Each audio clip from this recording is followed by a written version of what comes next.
Halo kawan-kawan, saya Indra Misa. Kali ini saya akan sedikit sharing mengenai sejarah pendakian gunung dari hasil beberapa buku dan beberapa artikel di internet. Jadi sangat sayang jika hasil bacaan saya simpan di dalam otak saya sendiri.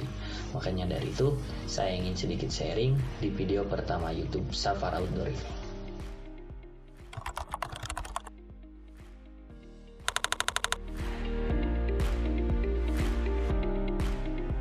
July 29 to 1939. Google sejarah pendakian gunung, maka yang akan banyak muncul yaitu artikel-artikel yang menjelaskan tentang keberhasilan pendakian yang dilakukan oleh Antoine de Ville ke Gunung Aiguille pada tahun 1492 untuk meneliti gunung tersebut atas dasar perintah Kaisar Prancis Charles VIII. Tapi sejarah pendakian saya yakin jauh dilakukan sebelum itu. Kita tentu tahu bahwa ada kisah yang menceritakan Nabi Adam yang memiliki ketinggian 60 hasta. Mungkin saja Nabi Adam menjelajahi gunung-gunung dalam rangka mencari Siti Hawa.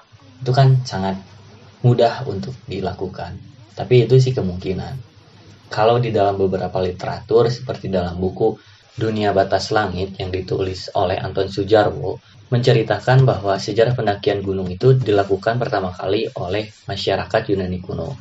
Ketika itu, masyarakat Yunani kuno memiliki kepercayaan bahwa tempat yang tinggi atau gunung-gunung adalah tempat bersemayamnya para dewa. Makanya dari itu, masyarakat Yunani kuno seringkali melakukan pendakian dalam rangka berziarah, kemudian berdoa, dan berharap untuk bertemu dengan dewa-dewa. Bahkan mereka mengasumsikan bahwa tempat yang tinggi itu adalah surga. Namun sayangnya, mitologi itu sampai sekarang belum bisa dibuktikan kenyataannya. Selain kisah Nabi Adam, agama Islam pun menceritakan tentang sejarah pendakian yang dilakukan oleh Nabi Musa yang terdapat dalam Quran Surat Al-A'raf ayat 143. Ketika itu, Nabi Musa sempat berdialog dan menginginkan untuk bertemu dengan Allah Subhanahu wa Ta'ala.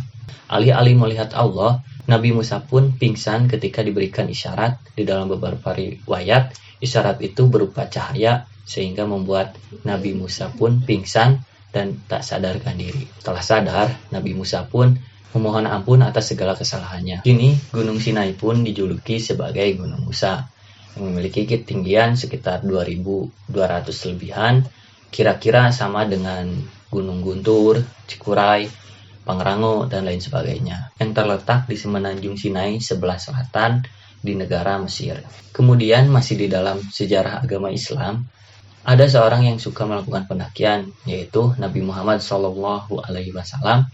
Ketika itu, Nabi Muhammad SAW seringkali melakukan pendakian ke Gunung Nur yang berjarak 7 km dari Masjidil Haram. Tepatnya beliau seringkali melakukan tahanus di Gua Hiro. Nabi Muhammad seringkali melakukan pendakian ke Gunung Nur itu dalam rangka bertahanus dan berdiam diri di Gua Hiro. Nabi Muhammad SAW geram dengan masyarakat jahiliyah di masa itu. Bahkan dari hasil tahanusnya itu, Nabi Muhammad mendapatkan wahyu pertamanya, yaitu Quran Surat Al-Alaq ayat 1-5. Nah, kemudian di abad 14 barulah nama Antoine de Ville ini meledak di dunia pendakian karena keberhasilannya mendaki Gunung Aiguille. Dan keberhasilannya ini disepakati oleh para sejarawan sebagai cikal bakal pendakian modern. Selain untuk meneliti gunung tersebut, beliau juga memiliki kepercayaan yang sama seperti masyarakat Yunani kuno, yaitu memiliki kepercayaan bahwa tempat yang tinggi atau gunung-gunung adalah tempat bersemayamnya Dewa Zeus. Kemudian sebelum pulang, karena perintah dari Kaisar Charles VIII, mereka diperintahkan untuk memasang salib terlebih dahulu sebelum mereka pulang, sebagai batas teritorial kekuasaan wilayah.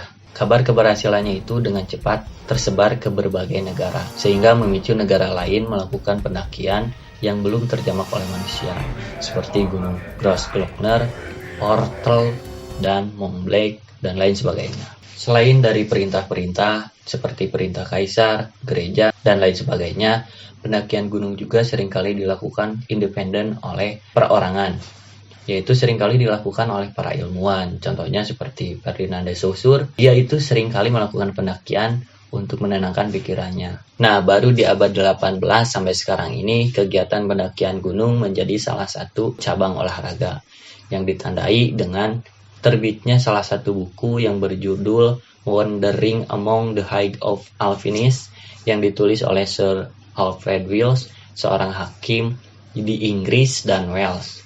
Ketika itu menceritakan pendakian Matterhorn di Swiss pada abad 18.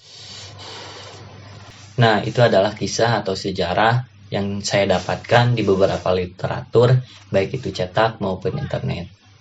Begitu eratnya para pendaki terdahulu dengan spiritualisme dan agama. Kalau pendaki zaman sekarang, kawan-kawan bisa menjawabnya di kolom komentar. Jika kawan-kawan suka dengan video ini, jangan lupa like dan bagikan. Jika tidak suka, abaikan video ini. Salam hangat dari saya Indra Misal. See you next time. Assalamualaikum warahmatullahi wabarakatuh.